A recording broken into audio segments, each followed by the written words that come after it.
Hello and welcome to the weekly wrap video. Quite a few things to catch you up on then. Over the past 5 trading sessions, it's been a very busy past 5 days.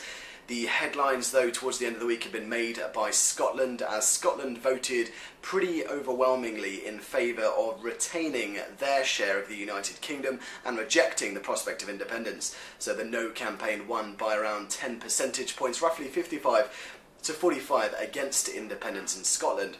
So it does turn out that the markets and the bookies were both correct in predicting a no vote. As such, the relief rally in sterling has actually been relatively muted, as the various opinion and exit polls did show a run-up in the no campaign, assisting some upside in sterling, even ahead of all the release of the results. Nonetheless, the SNP and Westminster now end a long negotiation phase as the Tories do look to back up their promise of further powers to be devolved over to Holyrood and out of London.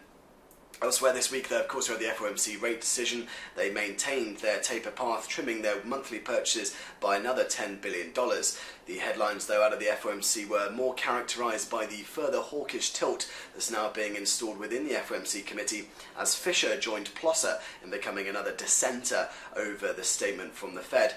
Nonetheless, they did keep their dovish path on rates, saying that accommodative policy is to be retained for a considerable period of time after their QE program comes to a conclusion, which is now expected in October.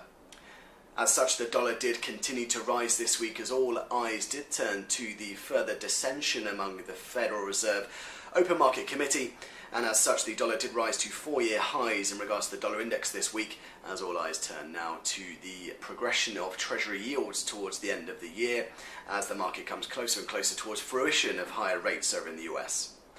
We had the BOE minutes as well this week, which retained that 7-2 split, with Martin Wheel and Ian McCafferty still voting for a 25 basis point hike. Now that the hurdle of the Scottish independence referendum is out of the way, the BOE can once again return their focus to their gradual path towards tighter policy and what has been one of the more successful economic recoveries out of the G7 in recent years.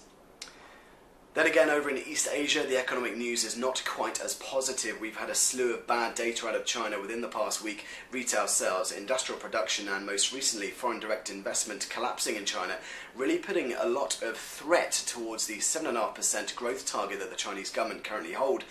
As such, expectations of further easing out of China have been mounting among the markets. However, the Chinese authorities themselves have said that both fiscal and monetary policy is limited in its extent to which it can stoke a second half recovery.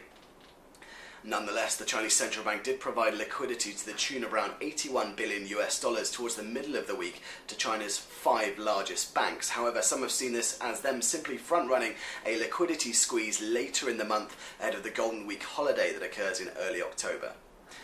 One final thing to note, of course, Alibaba, one of the world's largest e-commerce firms, comes to market with its IPO, looking to value the company at $168 billion, so just cementing its position as a key rival to the likes of eBay and Amazon in the global marketplace. That's all from me, though. In the meantime, have a fantastic weekend, and we'll see you again next Monday to bring you all the key releases as soon as they hit the wires.